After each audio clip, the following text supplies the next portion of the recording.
വിവാദങ്ങൾക്കും വിമർശനങ്ങൾക്കുമിടയിൽ തലസ്ഥാനത്ത് നടന്ന ലോക കേരള സഭയ്ക്ക് കൊടിയിറങ്ങി. പ്രവാസി വ്യവസായികൾ വിട്ടുനിന്നതോടെ ലോക കേരള സഭയ്ക്ക് ഇക്കുറി നിറം മങ്ങിയിരുന്നു. 3 കോടിയിലേറെ രൂപ ചെലവഴിച്ച് നടത്തിയ ലോക കേരള സഭയിൽ പതിവ് ചർച്ചകൾക്കുപരിയായി പ്രവാസികൾക്കോ കേരളത്തിനോ ഗുണം ചെയ്യുന്ന കാര്യമായ പദ്ധതികളോ തീരുമാനങ്ങളോ ഒന്നും രൂപപ്പെട്ടിട്ടില്ല എന്നതാണ് ശ്രദ്ധേയം. പ്രമുഖ വ്യവസായികളായ എം.എ. യൂസഫ് അലിയും ഡോക്ടർ രവി പിള്ളയും ആസാദ് മൂപ്പനും ഉൾപ്പെടെയുള്ളവർ ഇക്കുറിയും പൂർണ്ണമായും ലോക കേരള സഭയിൽ നിന്നും വിട്ടുനിന്നു. പ്രമുഖരുടെ അസാന്നിധ്യം തുടക്കം മുതൽ ലോക കേരള സഭയുടെ നിറം കെടുത്തി.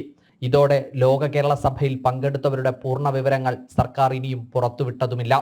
ലോക കേരള സഭയിൽ പതിവ് ചർച്ചകൾക്ക് ഉപരി ഇക്കുറിയും പ്രവാസികൾക്കോ കേരളത്തിനോ ഗുണം ചെയ്യുന്ന കാര്യങ്ങളോ പദ്ധതികളോ തീരുമാനങ്ങളോ ഒന്നും ഉണ്ടായില്ല എന്നതും ഏറെ ശ്രദ്ധേയമാണ്.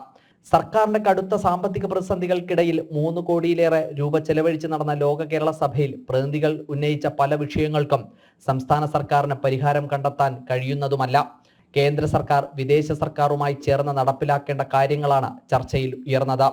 ഇക്കാര്യങ്ങളിലുള്ള സംസ്ഥാന സർക്കാരിന്റെ പരിമിതി സമാപന സമ്മേളനത്തിൽ സമ്മതിച്ച മുഖ്യമന്ത്രി ഇതിനുള്ള സമ്മർദ്ദം കേന്ദ്ര സർക്കാരിന്മേൽ ഏർപ്പെടുത്തുമെന്ന ഉറപ്പ് മാത്രമാണ് പ്രതിനിധികൾക്ക് നൽകിയത്. ഈ കേരള സഭയിൽ നടന്ന ചർച്ച അതിലുയർന്നു വന്ന ഒട്ടേറെ ആശയങ്ങളും നിർദ്ദേശങ്ങളുമുണ്ട്. അവയെല്ലാം ക്രോഡീകരിച്ചുകൊണ്ട് കേന്ദ്ര സർക്കാരിന് നൽകുന്നതാണ്. പ്രധാന കുടിയേറ്റ സംസ്ഥാനങ്ങളിലെ സർക്കാരുകളുമായി ചേർന്ന് പ്രവാസി ക്ഷേമത്തിന് ആവശ്യമായ നിയമനിർമ്മാണം നടത്തുന്നത് സംബന്ധിച്ച് കേന്ദ്ര സർക്കാരിൽ സമ്മർദ്ദം ചെലുത്തുന്ന കാര്യവും പരിഗണിക്കുന്നതാണ്. കുവൈറ്റിലെ ദുരന്തത്തിൽ കേരളം ഞെട്ടിത്തെരിച്ചു നിൽക്കുമ്പോഴാണ് പ്രവാസി ക്ഷേമം ഉയർത്തിക്കാട്ടി സർക്കാർ ലോക കേരള സഭയുമായി മുന്നോട്ടു പോയത്.